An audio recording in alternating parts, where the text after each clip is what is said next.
আজকে দেখাবো তোমাদের ডাস্কি স্কিনের উপরে মেকআপ। তার সাথে সাথে শেখাবো হচ্ছে গলা যদি ছোটোর দিকে হয় তাহলে কীরকম জুয়েলারি পরবে, চোখ যদি একটু ছোটোর মধ্যে হয়ে থাকে তোমাদের কীরকম আই মেকআপ করতে হবে।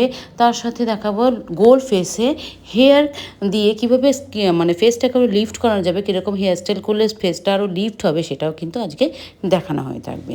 তো আজকে আমার ক্লায়েন্ট ছিল কিন্তু হচ্ছে পূজার কিন্তু ভালোই ডাস্কি স্কিন আছে, কিন্তু এই স্কিনে কিন্তু ওর স্কিন টাইপ অনুযায়ী কিন্তু মেকআপটা করতে হবে। ডাস্কি স্কিন বা একটু চাপা দিকে রং মনে এই নয় যে তাকে ফর্সা করতে হবে, স্কিন টোন রেখে কাজ করাই কিন্তু আসল উদ্দেশ্য। তো সেভাবেই করা হয়েছিল, সেটা সবসময় করেও থাকি, ওর স্কিনেও করা হয়েছিল। আর সবথেকে বড় যেটা, ওর গলাটা একটু ছোটোর দিকে, দেখো মুখটা ভীষণ গোল, গলাটা কিন্তু ছোটো। সেক্ষেত্রে তোমরা কীরকম জুয়েলারি পরবে, চোকার টাইপের কিন্তু কিচ্ছু পরো না, তোমাদের সেখানে পরতে হবে হচ্ছে নেক পিস, নেকলেস টাইপের, যেমন পাতা হার টাইপের যেরকম আছে সেরকমই সেটাই পরানো হয়েছিল। আর একটা লং কিছু দেবে, তাহলে ওর মানে ফেসটা লিফট করবে। আর হেয়ার স্টাইলও এদিকে করা হয়েছিল কীরকম, হেয়ার স্টাইলটা কিন্তু করা হয়েছিল একটু লিফট করিয়ে, মানে ওপর দিকে একটু দেখো আমরা মানে কার্ভটা বেশি রেখেছি। এই কারণে ফেসটা যেহেতু পুরোপুরি গোল আছে, ফেসটাকে একটু লিফট করানোর জন্য, মানে ফেসটাকে একটু লম্বা দেখানোর জন্য ওপরে কিন্তু হেয়ার স্টাইলটা একটু ওপর দিকে করে করা হয়েছিল। আর ডাস্কি স্কিনে মেকআপ বারবার বলে থাকি স্কিন টোন অনুযায়ী করতে হবে।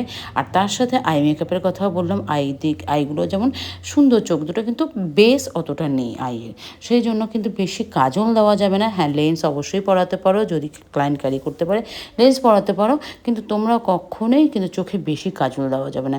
কাজল আমরা কখন দিয়ে থাকি, যেখানে ফ্লাফি যে জায়গা থাকে বা বড় বড় জিনিসকে ছোট্ট করার জন্য, সেই জিনিসগুলোতে আমরা কাজল ইউজ করি। চোখ যদি ছোটো হয়, যদি কাজল আরও দিয়ে থাকি, তাহলে কিন্তু চোখ আরও ছোটো হয়ে যাবে। সেক্ষেত্রে আমরা কাজল না দিয়ে ব্রাউন শেড ইউজ করতে পারি। আর চোখে ওয়াটার লাইন যেটা আছে, সেই ওয়াটার লাইনে একটা হালকা কাজলও কিন্তু স্ট্রোকটা দিতেই পারি, সেটাই করা হয়েছিল।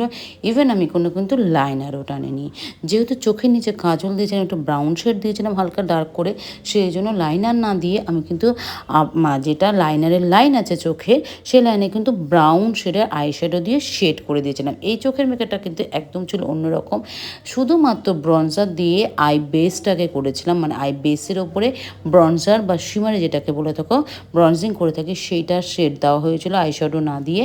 আর তারপর জাস্ট ডার্ক ব্রাউন শেডটা দিয়ে চোখের লাইনারের লাইনে, সেই লাইনে কিন্তু আমরা মানে শেডটা করেছিলাম, যেটা লাইনার পরেই সেটা ব্ল্যাক না দিয়ে শেড করেছিলাম। যেহেতু চোখটা ছোটো, আমি যদি চোখের উপরেও লাইনার দিতাম, নিচে কাজল দিয়েছি, তাহলে চোখটা কিন্তু একদম ছোট হয়ে যেত। আর যেহেতু চোখের পাতাগুলো ভীষণই সুন্দর, সেজন্য ভলিউমাইজড মাস্কারা দিয়েছিলাম, তোমরা দেখে বুঝতেই পারবে না যে ফলস লাগানো হয়নি যে। আর ফুল লুকটা এরকম এসেছিলো। তার সাথে আমি বলে রাখি, ওয়ার্ম টোনগুলো যেগুলো হয় সেগুলো কিন্তু ডাস্কি স্কিনে খুব ভালো যায়, ওয়ার্ম গোল্ডেন এগুলো। আর কেমন হয়েছে লুকটা অবশ্যই জানিও।